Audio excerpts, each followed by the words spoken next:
have a confession to make. I dread learning new vocabulary when I'm learning a new language, and I've learned 10 of them.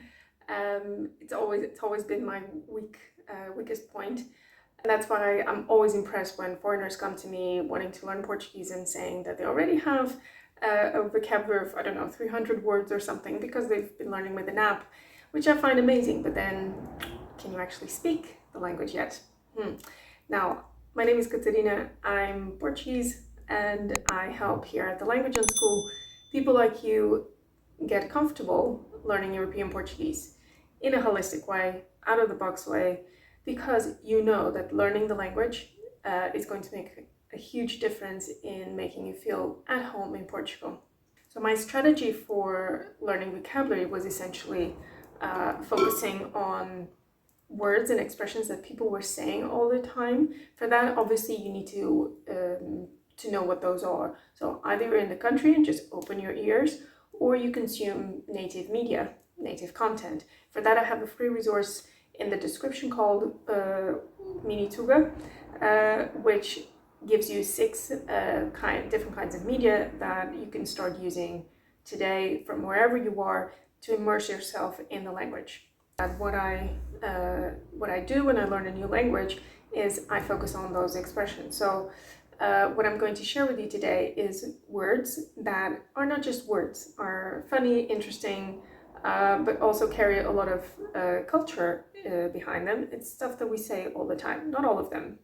Some I just wanted to share because they're incredibly funny. In any case, here we go. Now the first word I want to share is trinca-bilhetes. Literally it means ticket biter. Okay, so it's what we would call the person on the train, the revisor who comes and checks your ticket. And we used to say that, at least when I was little, the revisor would have, the trinca-bilhete would have this little tool that would actually bite into the ticket, and that's why we would informally call him because it was usually a man. Number 2 is passou bem. I love this one because it means a handshake.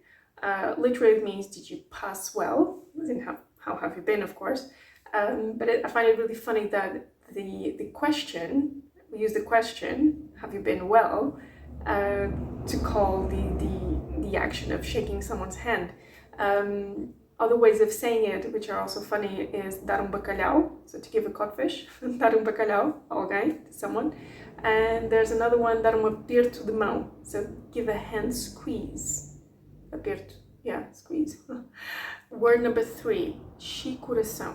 This means a hug, and it's something I think we've lost a bit with emojis. You know, people put hearts all the time when texting, but it's something I remember my grandmother for Christmas when putting some money on an envelope. She would always want to add some notes to it, and she would spell it chi and then coração, or just put a heart. And I think I've never seen that in another language, and I think it's really cute. Now, number 4 is not really anything special. It's not a new word. It's just the name of our capital, Lisboa. But the spelling, I find it really interesting. And I bring it up because not everyone knows it. And I know a lot of you are moving to Lisbon or now living in Lisbon. And it's good to know because if you see, I know that it has been used in advertisement, maybe from one of the beer companies. And it's good to know LX means Lisboa, okay? And I know that recently where I live, I texted someone that I'm in Lisboa, tô in Lisboa, and I put LX, and the person was like, where are you? So I was like, oh, not everyone knows that. So that was interesting. Okay, batota. This is something I know that if you ever wonder about how different European and Brazilian Portuguese are, this is one word that you cannot use in Brazil. This is just not how they say it. So batota, fazer batota, to do cheat, is essentially to cheat, but at a game or something of the sort. I mean, if you're going to speak Portuguese with a Portuguese accent, but using Spanish vocabulary because you know Spanish, I'm going to say, estás a fazer batota. You're cheating, right? So it doesn't mean like cheating on someone. That's a different verb for it.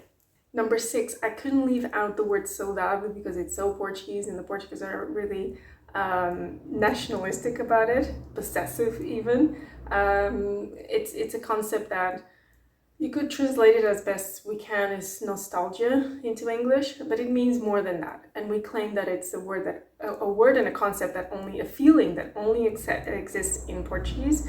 But I've also read that that's not quite the case, but I mean, at least the languages I know, that's the case. It's only in Portuguese that you can express it. And the funny thing about learning a new language is that you get to feel new feelings. And so that is one of them. So when you say, tenho saudades tuas, I miss you, it means a lot more than I miss you. You have to like almost feel depressed and like, oh, I miss you so much.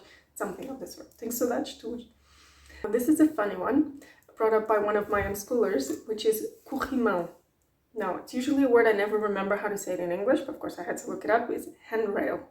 And it's funny because the construction of the word, if you pay attention, you have corri, which sounds like run, the verb correr, and then mão, hand.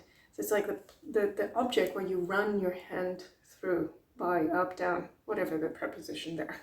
Number 8, santinho or santinha. So it means literally little saint, and it's what we use, what we say when someone sneezes. So that happens, and we like to be polite in those cases, so we say santinho, santinha. Not saying anything, because I know some cultures will just not respond, is considered, it's awkward, although these days. Think of it as an adjective, so santinho, so you say it towards a man, santinho, towards a woman, santinha. I believe, I've heard once, I can't remember where, that the belief is that you have like the devil within you if you have a cold or something, and that's why we say santinho, call the saints to help you out, something of the sort. The other thing about santinho that I came up with, or I remembered while preparing this list, was when I was little and did my first communion, as a Catholic country many of us have, you would distribute centinhos, what we call centinhos, like this little, almost like a business card. I'm not sure if it's blasphemy calling them that, but which would have a saint on one side, and on the other side you would have details like your name, the date when that was going to happen, the time, and you would distribute to the people that you would invite to come and see, or even, and then family, you know, aunts and uncles, that kind of thing. Number 9 is probably my favorite one, and maybe I've said that before, but really this is special. Desenrascar-se. Now this is a verb that we use a lot, and one that I haven't come across in another language. It just doesn't quite express the same thing. So even I think it's even stronger than the ter saudades. So desenrascar-se is something that means, in English you could say to manage, to get by, or one example I have here, so não falo polaco fluentemente, mas até que me desenrasco. Okay, I get by. I don't speak it fluently, but I get by.